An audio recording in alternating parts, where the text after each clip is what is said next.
Bonjour la radio. Bon, on a un peu d'avance. C'est fermé? Ouais. Salut. Ça va? Il faut bien que tu l'aies en face. Tu vois, là, il est un peu bas. Ok. Parce que la cellule, elle est vraiment... Voilà, nickel. Comme ça? Ouais. Et moi je parle normalement, je parle pas dedans. Non, non. Sur un 2,10 m, période de 12 secondes. Qui a ouvert ses portes cet été, Zone P2R à Sorts. Et je vous propose de le découvrir aujourd'hui avec son fondateur, Brian Gallon. Salut Brian. Salut Elise. Chez Dress, tu proposes alors des vêtements et accessoires vintage, plutôt des années 90-2000. Ouais, c'est ça, c'est plus axé 90-2000 et inspiré des États-Unis. Ouais, plutôt. c'est ça. Alors d'origine US ou pas seulement? Pas seulement, il y a à peu près 40-50% de ce que j'ai dans la boutique qui vient de là-bas, qui est directement importé. Et après, le restant, c'est des choses que soit qui viennent d'Europe, du Royaume-Uni, ou que moi je chine à droite à gauche quand j'ai un peu de temps. Avec des coupes, des matières plutôt inédites. Du coup, toi, tu recherches ces pièces notamment plutôt US? Ouais, c'est ça, parce que comme tu l'as dit, il y a pas mal de marques qui sont complètement différentes dans leur collection Europe et leur collection États-Unis. Et il y a beaucoup de collections des États-Unis de plein de marques qui ont fait des coupes des années 90 qui sont vachement recherchées, en tout cas que moi je recherche et que je veux retranscrire dans le magasin, quoi. Tout ce qui est les coupes boxy, les vieux denim, les vieilles jaquettes denim, j'adore et je veux vraiment proposer ça aux clients ici, quoi. Et on le disait, donc les boutiques de seconde main, c'est très rare, pour pas dire inexistant pour les hommes sur le territoire. Quels sont leurs retours depuis ton ouverture? Tu sens que tu réponds à une envie, à un besoin? Ouais, complètement. Ouais, vraiment au niveau des hommes, complètement, et de tout âge. J'ai vraiment des jeunes de 16-17 ans qui viennent et qui sont hyper contents parce qu'ils ont un budget un peu restreint et du coup, la fripe et le vintage, c'est toujours moins cher que le neuf. J'ai que des pièces uniques, donc c'est-à-dire que j'ai pas différentes tailles sur les articles, donc les gens adorent ça aussi parce qu'ils se disent c'est quand même plus compliqué de croiser quelqu'un avec la même pièce dans la rue, dans le coin, quoi. Et j'ai fait un gros travail en amont, j'ai fait beaucoup aussi j'ai bougé partout, je suis allé à Londres, je suis allé un petit peu partout, moi, dénicher des pièces quand j'avais un peu de temps avant, que j'avais un peu plus de temps avant. Et j'ai constitué, ouais, un an avant, je pense, un an à l'avance. Et maintenant que tu es à la boutique et que tu vas moins voyager du coup dans le monde pour récupérer des pièces, il y a des arrivages à peu près tous les combien à la boutique? Le plus gros, c'est toujours en début de mois.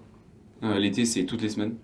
Il y en a toutes les semaines, mais le reste de l'année, c'est en début de mois. Et après, moi, le temps que. Parce qu'il y a une info qui est assez importante, c'est que je trie tout et je lave tout et je repasse tout dans le magasin pour que ce soit plus agréable pour les gens.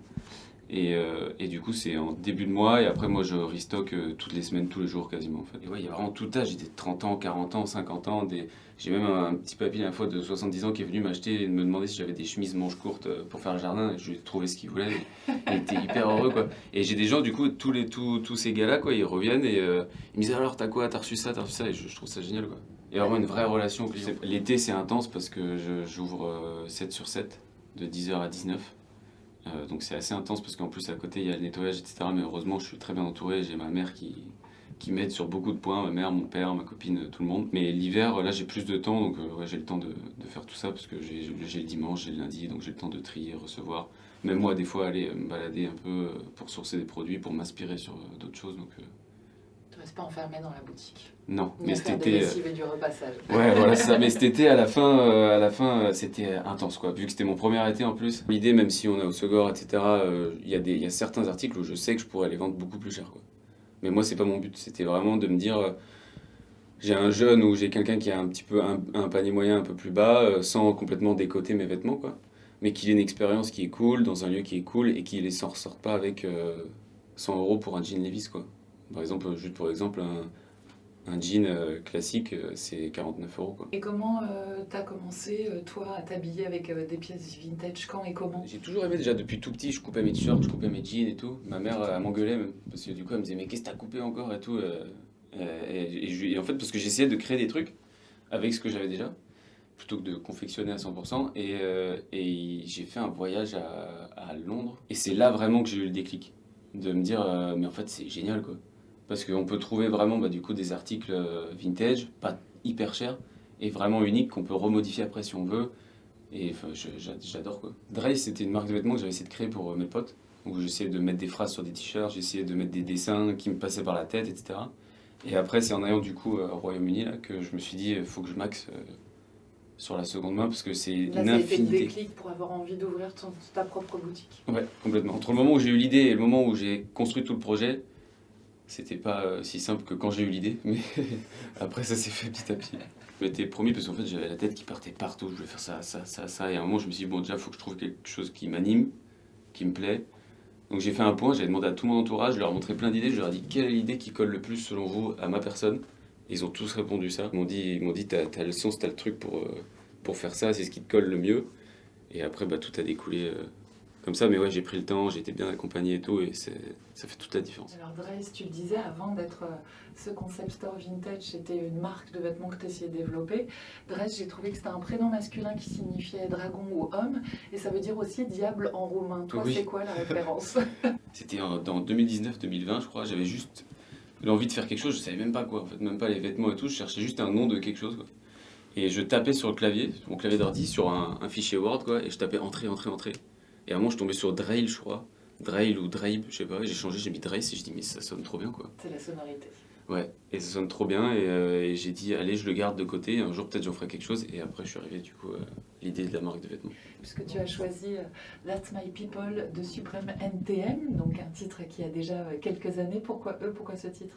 Il représente beaucoup pour moi et je saurais même pas dire quel moment je l'ai écouté en premier, je m'en souviens pas. J'ai découvert, je pense même après ma majorité, quoi, à 19-20 ans, et je l'ai écouté pendant tout le processus de création, j'ai pleuré plein de fois dessus, ça me rappelle mon entourage, mes amis, ma famille, les fondations solides, et le fait que, bah moi, c'est pareil, je suis parti avec 0 €, avec 100 balles en poche au début, et ça représente vraiment tout ce qui comporte la création de Rice et ma personne, quoi. Effrayant, se lancer à son compte, de prendre un tel risque? Alors, je sais pas si je dirais effrayant, mais c'est que c'est de l'incertitude, de l'inconnu en fait tout le temps.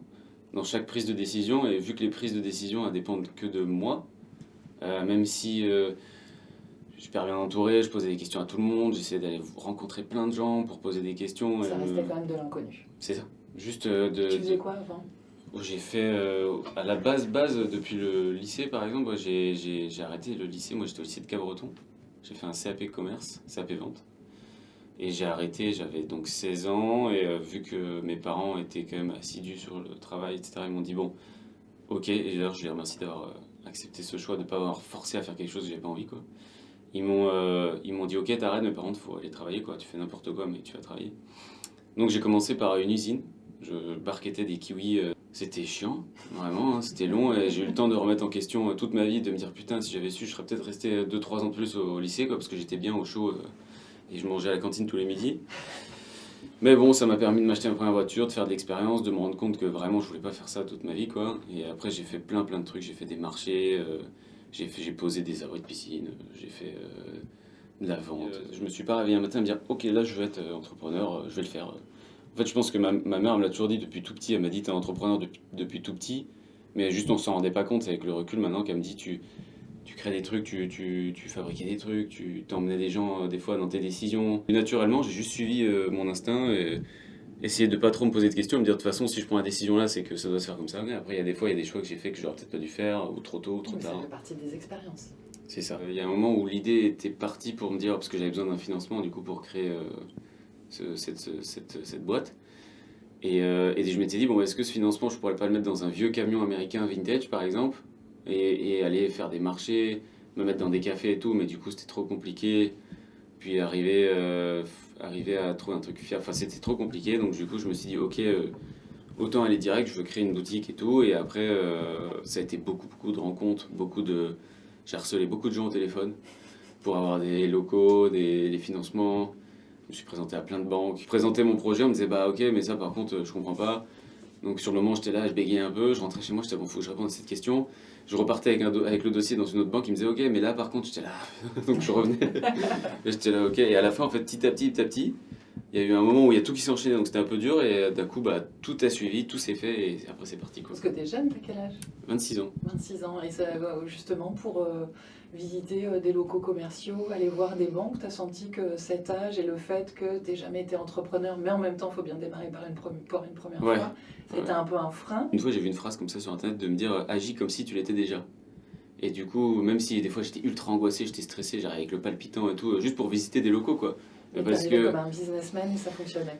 je sais pas, mais en tout cas, j'essayais d'arriver, de me dire, ok, sois crédible, les gens sont pas au courant de qui t'es, de ce que tu fais, de comment tu penses et ce que t'as déjà fait peut-être, quoi, alors que j'avais rien fait. Vraiment, je suis un petit jeune de 5 jours de marraine, quoi, j'ai rien fait, et Si, quand t'as bien volé même. des kiwis quand même. Ouais, voilà, j'en valais des kiwis, ouais, c'est clair. Et du coup, bah, et après, il y a beaucoup de gens aussi qui m'ont aidé et accompagné. Les gens que j'entends des fois dire, je me suis fait tout seul, c'est pas possible pour moi. Genre, il y a beaucoup de gens qui accompagnent, qui te soulèvent, qui te prennent la main, qui te disent t'inquiète, je vais te montrer. Et ça, c'est génial, quoi. Parce que sans ça, je pense que j'aurais Sans ta famille, sans tes amis, ça aurait été plus compliqué, voire l'aventure ne serait pas lancée, quoi. carrément. Et puis les gens que j'ai rencontrés, d'autres entrepreneurs et tout, qui ont pris le temps. Il y a Brooke du June Café à Bénès, là, c'est elle qui a été l'élément déclencheur complètement, quoi. Elle m'a dit, elle a fermé son café pendant 1 heure, elle m'a dit assis-toi, je vais tout t'expliquer, quoi. Et elle m'a donné plein de contacts. Et vraiment, ça m'a lancé, quoi. Et puis parfois tu sors de ta boutique aussi. J'ai vu qu'en octobre, tu avais fait une vente lors d'un event au Spot Palace, toujours dans le parc P2R. Ouais, c'est ça. Il y a le Spot Palace qui m'a contacté pour venir sur un dimanche. Ils s'appelle ça le Sunday Good Day. C'est un moment hyper familial où ils font un petit brunch, il y a un DJ qui est là, il y a des tatoueurs. Chaîne YouTube, c'est de partager ton amour du vintage, justement de la mode, mais aussi ton parcours d'entrepreneur. Bah ouais, vraiment un mix des deux. De partager toute cette histoire-là. J'aimerais bien peut-être recréer des vêtements par la suite. Mais vraiment, vraiment en tant que marque indépendante, pas faire de la quantité pour faire de la quantité, faire des petits drops avec des collections exclusives. Donc ça, je pense que ça sera d'ici l'été prochain, et du coup c'est pour ça que je veux partager toute cette histoire sur YouTube, parce que je trouve ça trop important, en fait, c'est un peu comme la radio, de parler, de filmer, pour garder des traces, quoi. Et sur la chaîne YouTube, pour te suivre, c'est Dress Concept Store aussi, tout simplement. C'est Drace Store aussi, comme le magasin, comme le site internet qui arrive aussi, Bon, tout Drace Store. bon bah, plein de bonnes choses pour cette nouvelle aventure, Brian. Merci beaucoup, Elise.